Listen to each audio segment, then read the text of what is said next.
Hello my friends and welcome back to my channel. I hope you all had a great week and you're getting ready for Christmas or whatever holiday you happen to celebrate this time of year. Today I'm going to talk about how to put your characters through hell. But first, you might be wondering, why would you want to do that? Well, to be blunt, it's boring if you don't.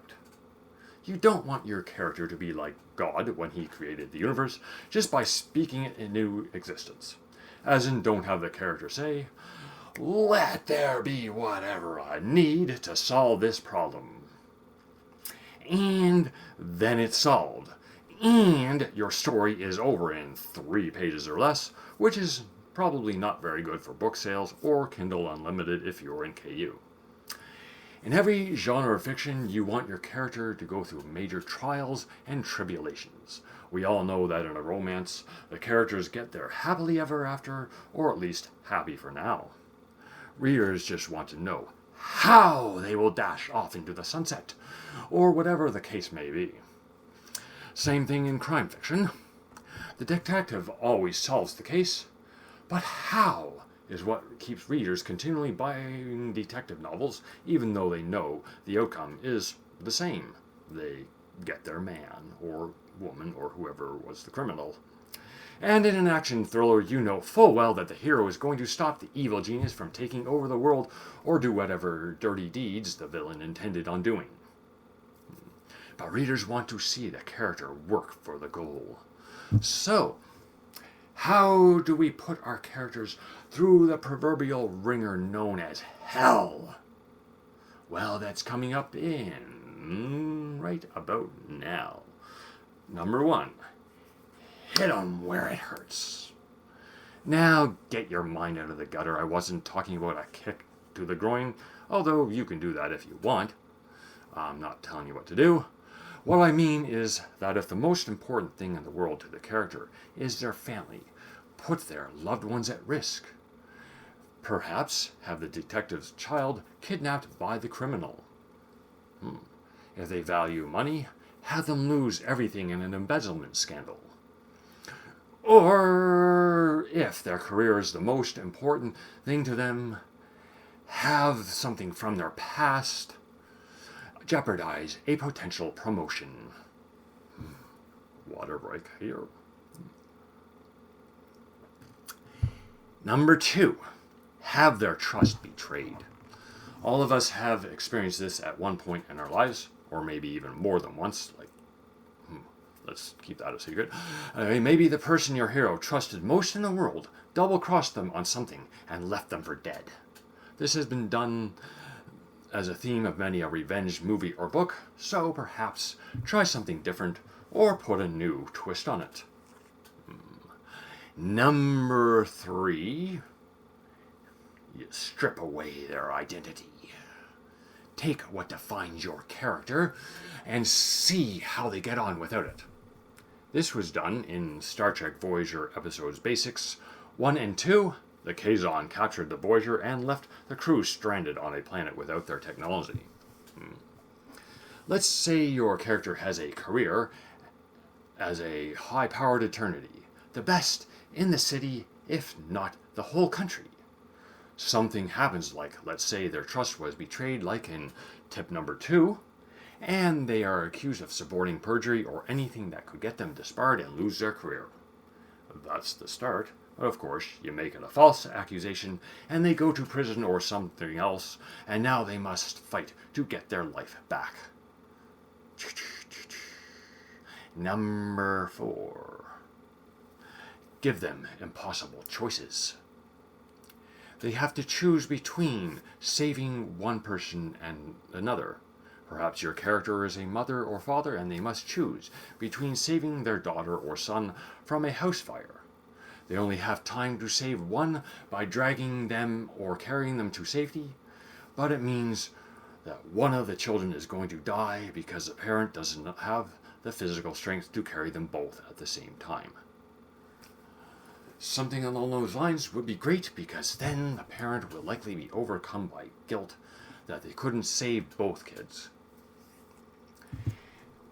break again. Cheers, everyone. Number 5, isolate them. For whatever reason, they could be cut off from their support system. Like Tom Hanks in the movie Castaway, deserted on an island after a plane crash with only a volleyball to keep him company. Or it could be any number of calamities that got them physically isolated, caught in a storm, or, well, use your imagination. You are a writer after all.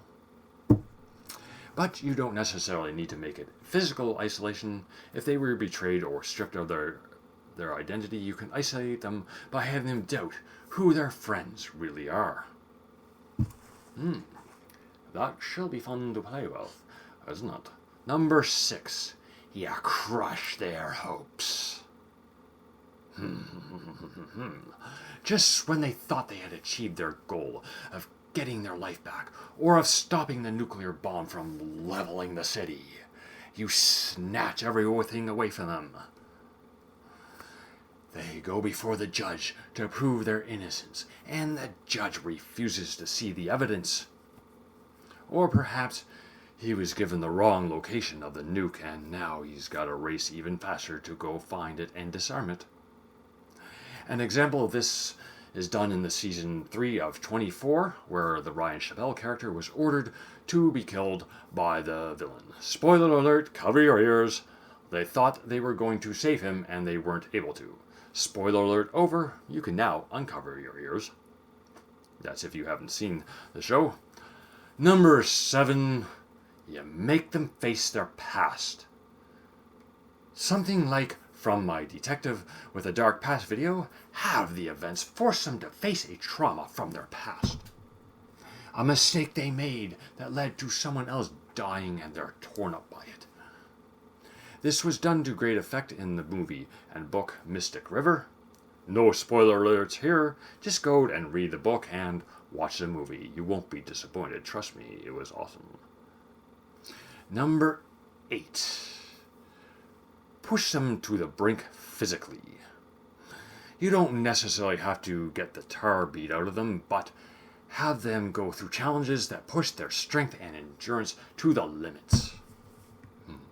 Maybe they have to go without food for several days, or your hero is dehydrated, and on top of all of that, they now have a grizzly bear or wolf pack closing in on them, wanting them for dinner. Perhaps the character has little to no physical training and must endure a challenge to save a loved one's life. And cheers again. Number 9, you erode their mental stability. Now, this is not to make light of mental health issues, but you can have one character gaslighting your hero, combine this with having their trust betrayed or any other tips mentioned earlier. Maybe the protagonist is racked with guilt or self-doubt due to past mistakes, and now they don't know if they can succeed. And finally, last but not least, 10, you keep raising the stakes. Which should be always done anyway, but you pile on the problems one after the other so that just when it seems like it can't possibly get worse, it does. This is done in a lot of video games if you play them, that you start off with one baddie and his minions until you finally get to the boss baddie. Apply that to your writing, whichever story you have, and now there you have it. How to torment your characters and put them through hell. I hope you enjoyed the video. Don't forget to subscribe to my channel and slap that like button. And don't forget to ring that bell to be notified when I post new videos. And if you'd like to check out my newsletter, where you will get a free short story, the link is in the description. And check out my Detective with the Dark Past video that should be coming up right about now. Have a great day and week. So long, everybody.